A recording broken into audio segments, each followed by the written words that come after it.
I don't know the days blend together. It's not 10. I think it's 12 or 13. 12. Right, double digit day. It was a double digit day.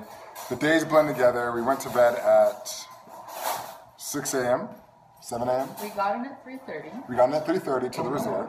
From the airport. From the airport. Yeah, because we picked up the ambassadors and then found out that Cody was in a different terminal that's 20 minutes away.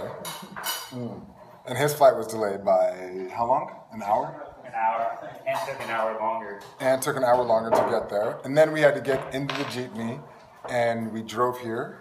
With no traffic, I feel like it still took. It was 2 hours. It was 2 hours. Then we got here. Then it was just... Kareem wanted to stay up talking until 6 o'clock in the morning. It was, yes, that's what I call it. We were talking. We were conversing. But the great thing is, I mean, I'll say this, is that we're going to see one of the most kindest... Filming him right now? Or... No, you have to transition, Azella. There needs to be transition. You're filming yourself right now. Yes, I'm filming myself right now. Okay. Okay, Azella. Just asking simple questions. I don't think there's a reason for attitude or, you know. Yes. Simple questions. Okay. Morning. Afternoon. Yes. Excellent. Now they're bonding. All good. Nice to meet you. Sorry. All right, so we got August Lemming in the building, and we got Jason Singleton in the building. So, and Jason Singleton have had officially the longest travel to the Philippines in the history of the travel to the Philippines. 60 hours. 60 hours. So when I told you, when you requested that you wanted like 1 or 2 layovers. It was just real simple. They do direct flights to the Philippines, that's the way I like to roll. They don't. And not only do they not do direct, they don't even do the full trip. No. Right? They'll go halfway. We left Guam, we got halfway to Manila, and the pilot was like, you know what? Nah.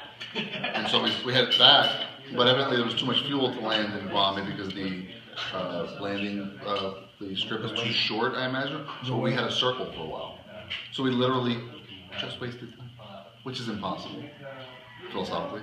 But when you're really tired and want to get to the Philippines, it's wasting time.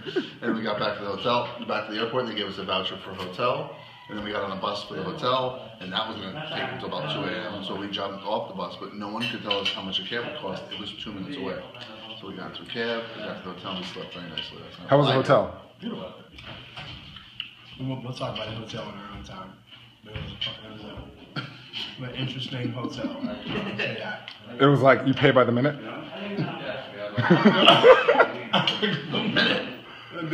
No, it was good though. Okay. Good hotel. This has some interesting features. Like? Let's hear it. This is... I'm a little older than he is, so it's not that uncommon that the bathroom had like a... roll away, the window open up, like I was kicking my feet up on the bed because it was kind of hot. And I kicked it up in the windowsill. It's like a windowsill that's on the other side of the bedroom in the bathroom. And I kicked it. I noticed that something started moving. I was like, what's going on? I opened it up. It opens up. You can see inside the bathroom. That's not a bad thing. It's not. I'm not. Not at all.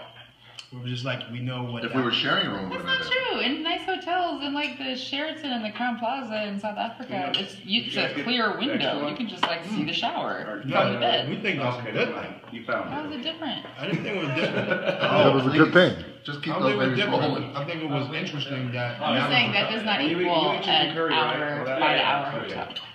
Oh, I didn't. Is that what you said? That's what I said. I was making jokes. Oh. She's just running with it. They just started lunch already. That's all it is. Yeah. So this is most of the team is here. We're still waiting for Anthony Trucks. Hopefully he has a trip and a travel that is more like normal. Well, has anybody gotten in? You got in pretty. That was totally fine. Yeah. Yeah, that was good. Yeah. Where did you fly from? South Africa. How was that? It was good. It was just 2 9-hour flights through Abu Dhabi. With a 4-hour layover. Right. So overall, we're having some breakfast. It felt pretty blasphemous. It felt wrong. I mean, I literally got on the plane, like a fast walk, and then got on the wall. It really was. That was not a little, that's just weird. Quick. But you guys have, what, 2 hours and a half on the way back? I didn't look. Whenever there was going to be space, the space was consumed by some technical glitch of some kind. That's why I almost didn't make Chicago from... Right, because it was supposed to be a short refuel, I believe. But the pilot made up the time in the air, and we made it in the You're gonna have to get over the flies. You said what? You're gonna have to get over the Oh, I'm good. So, but yeah, that's it. This is the first of day, I think it has to be day 13. Because my birthday's on the 13th, it's day... I have not slept, so I'm gonna take some. So it's day 13. I was It's day up last 13. night, like, all night. Okay, so we're at a resort, we're at Karasucha Villa, Crash course. in the immersion. This is McCoy and them helping. And Noma Flip.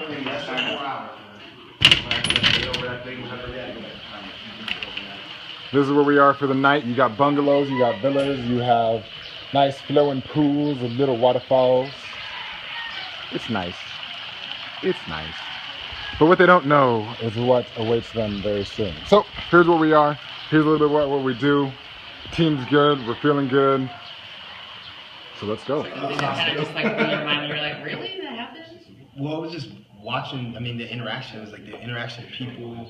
I mean, I thought that the way that people can just jump on that the jeepney, it's like, I mean, no, honestly, if we had something like that in Boston, that would be dope. But going from one city and going into the rural area and then back into a city, for me, was like really interesting. And then watching how they interact with animals. It's like you see people like ready to jump out in the middle of the street to grab.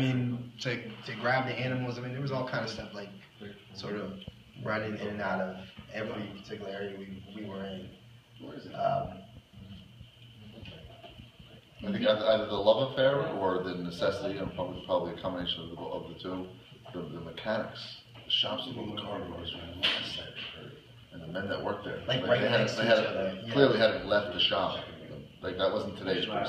Like they live in that place. It's fascinating. Just piles of transmissions, and like, we don't in the U.S. we don't do that. We just blame the cars. You know, everything needs to get fixed here. So that blew my mind. Yeah. And then the nicest stores were ones that sold rims. I saw a muffler shop, like chromed out muffler shop. It's fascinating. It's the hungry dogs are heartbreaking. Hungry dogs. Yeah, so a handful of hungry dogs. Oh yeah, a stray dog. I mean, because here it's different though. It's not like in the States. They're seen as like pets. No, you live in the house. They're like no, they don't in the house. They're just they may be white people specifically in the States. To be honest about that, white people treat their dogs a little bit differently than other people. Karina the dog is drunk at the house too. Like I like kiss my dog. It's the weird. I don't know. It's just something we were brought up doing. Yeah. Yeah. See that? It was good though. It's good. It was wonderful. I don't think I'm tired yet. Got to meet some people on the plane. This morning, I don't know who you sat next to, but I sat next to two women who, her mother is like the matriarch of the family. So her mother was like the eldest daughter, which here takes a lot of weight. So she was traveling with her aunt, who she has deference over. So she was older than her aunt, and she had more deference over her aunt. So she was talking about the way in which, how the clans work, how the kins work together, and how they support one another in family structure. It was interesting. Just get used to it. Just get used to it. Just get used to the camera. Like me on I'm gonna tell you this one thing, okay? What time is it? 3:30. I'm just gonna show Peter because it's 3:30 in the afternoon. Peter's like this. Wake it up. It's a long process. Mind you, it is 3 a.m. Boston time. I'm so confused about what time it is. I get confused about the days because not only is it like 12 hours, but it's like you travel 25 hours, but you also gain an additional I lost Monday. 12. You lose the whole day. Never got Monday back.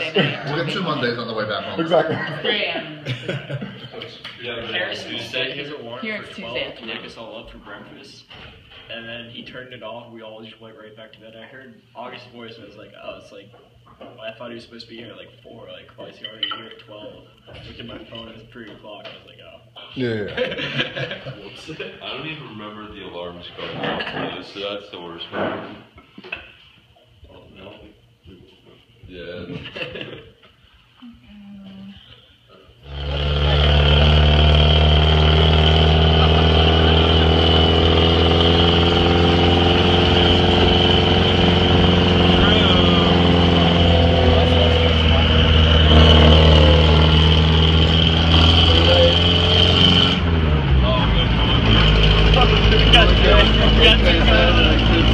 Anyone else? That's when you're busy. We're on the way to the GE, going to the mall. Traveling is kind of loud outside, so you probably can't hear me, but ideally we've been at the house, relaxing, heading over to the mall, and later on we're going to be heading out. So I'll just keep you updated. Right now I'm trying to find something that I would like to eat and drink for this trip. Ideally, I know I need some tea. Let me get some of this green tea. Yes, I'm trying to tell you that I eat healthy. But I do, I promise you. So I'm gonna have some of this all natural green tea. Sometimes the shops here are a little bit different. So let's see what I can find. Understanding that when we leave here, that we do not have many options back in Quezon City. What's up? So it is something night. I think it's the same day, it's nighttime. 1 a.m. Just finished up one of the logistics meeting with Azella and Kareem. And it's go time. It is go time. And we have a lot of stuff to do in a short amount of time. And what magic will happen for it to actually get done. I'm not worried about it. I'm a little stressed, but I know it will get done. I know that it will be a successful event. So I'll be up in 6 hours because the documentarian Cody Groom, who does amazing work, by the way, we're going to be going and taking some shots. So we'll be taking some amazing shots. So right now we're in a house of like, I don't know how many people are here, but 10. And it's a house. It's a house with several rooms, several beds. And tomorrow we're moving to a house with 1 bedroom and several cots on the floor. And I'll say sometimes things are fun, but they can get a little tense. So we will see. So today's been an up and down day. Overall, it's good. Overall, it's exciting. Overall, we're connecting fairly well. But we have a mission to do. We have a task to do. And by the end of it, by the end of 36 or 72 hours and 3 days, we'll be stepping on the field. I'll be stepping on the field and getting the work done. So, about to get ready for bed, enjoying the comfort of this ginormous location that we're at for the next several days, for the next few hours. And then we go into the shanty towns, where there's no hot water, where there's no air conditioning, where the lifestyle is completely different than where we are today to do the work that we need to do. So as we move forward, I'm really excited for this opportunity, excited for what we've done, and we're about to do some fun stuff, but the work starts tomorrow. Today was a fun day. The real work starts tomorrow. So I'll see you in the morning, in about 5 hours, when you're already exhausted and knowing that you got to go to bed in 5 hours, but I knew this because this happens every year. So, throwing the deuces.